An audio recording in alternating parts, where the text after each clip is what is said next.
بسم الله الرحمن الرحیم. خدای دې وکړي جوړ روغ بیاست. بس پر دې باندې دی چې آیا ضرور دی چې موږ هر کتاب ولولو یا آیا ضرور دی چې موږ هر کتاب باید خپل ژبې ته راوژباړو؟ موږ کتابونه لولو، هغه غواړو ستاسو سره شریک کړو، یا موږ د هغه شي خطرات ووینو، یا تر په ساده الفاظو باندې تر ګټې تاوان ډېر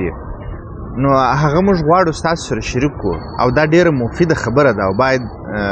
موږ دې ته باید ترجیح ورکړو. که تاسې فکر وکړئ هره ټولنه خپل ځان ته ځانګړتیاوې لري او په هغه ځانګړتیاو باندې دا مشهوره ده یا پیژندل کېږي. د افغانستان ټولنه په خپل ځان ته جلا ځانګړتیاوې لري چې په هغه باندې موږ تاسې ویلی شو چې دا افغانستان دی، موږ افغانان یو او دلته مختلف قومونه اوسېږي. خبره تر دې ده که چیرې ساینسي علوم مثلا سټاټسټیک دی، ماتماتیکس دی، اکانومټریکس دی، فزیک دی، ریاضي ده، کیمیا ده، بیولوژي ده، کمپیوټر ساینس مضامین دي، که چیرې دا شیان موږ خپل ژبې ته راوژباړو دا ډېر مفید دی، ځکه چې دنیا په دغه باندې سرمایه ګزاري کړې ده، په دې کې ډېر پرمختګونه کړي دي او مخته ځي. که چیرې زه راولاړ شم د دنیا هغه کلتورونه چې خودي ورې خراب دي او زموږ په ټولنه کې ناسم دي، دنیا هغه شیان چې زموږ د کلتور او عنعناتو زموږ د مذهب سره په ټکر کې دي، که چیرې خدای مه کړه زه هغه شیان، هغه کلتور، هغه عنعنات یا هغه خراب شیان چې په هغه ټولنه کې مروج دي زموږ د ارزښتونو سره په خلاف دي، که چیرې زه خپل ژبې ته راوژباړم هغه کتابونه، هغه نه چې ګټه کوي بلکې هغه زموږ د ټولنې دپاره زهر دي. هدف مې دا دی کله ناکله موږ باید دا هم ووایو چې مطالعه ګټه نه کوي. بعضې خلک چې وایي چې مطالعه ګټه نه کوي واقعا هم ګټه نه کوي، نو خو ته علمي شیان نه راژباړې، په فزیک کې کار نه کوې، په ریاضي کې کار نه کوې، په ساینسي علومو کې کار نه کوې، د دنیا په ټکنالوژي کې کار نه کوې، ساینسي علومو کې ته ژباړې نه کوې، راژباړلی نه سې، راولاړېږې د یو چا ناولونه یا خراب کلتورونه یا خراب شیان چې په ټولنه کې دي هغه راژباړې او د هغه څخه متاثره کېږي. ډېر خلک په دې کې ډېر ضعیفه دي، کله چې دی هغه شی ویني دی سمدلاسه خپلې ټولنې ته غواړي. موږ هر شی خپلې ټولنې ته نه غواړو، ځکه چې زموږ ټولنه ورسره بدلیږي، زموږ په ټولنه کې تاوانونه کوي، زموږ خلک د هغه څخه متاثره کېږي. ګوره افغانستان چې دی، افغانستان باید د افغانستان پر ځانګړتیاو باندې وپېژندل شي، زموږ پر کلتور باندې وپېژندل شي، زموږ پر کالو باندې وپېژندل شي، زموږ پر لنګوټو، پر پکولونو،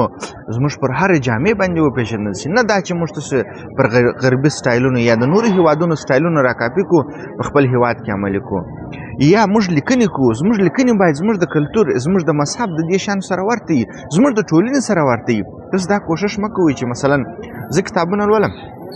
موږ دلته کتابونه لولو، بعض داسې کتابونه دي چې ته ولولې مطالعه یې کې که چیرې ستا ذهن ضعیفه وي، که چیرې ته د یو چا تر تاثیر لاندې راځې، کمزوره یې، هغه ډېر غټ تاوان لري.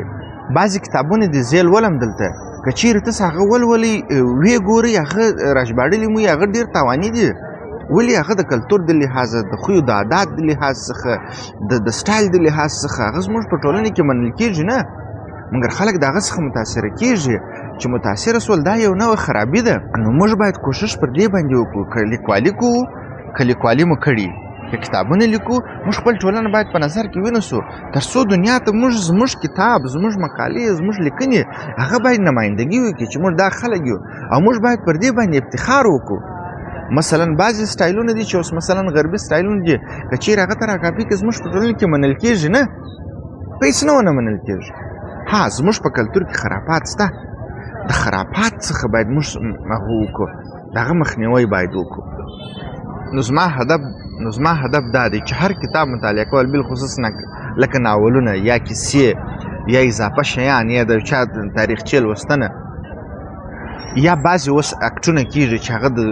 زموږ د ټولنې قطعا خلاف دي،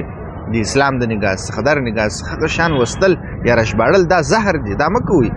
مننه، آباد اوسئ.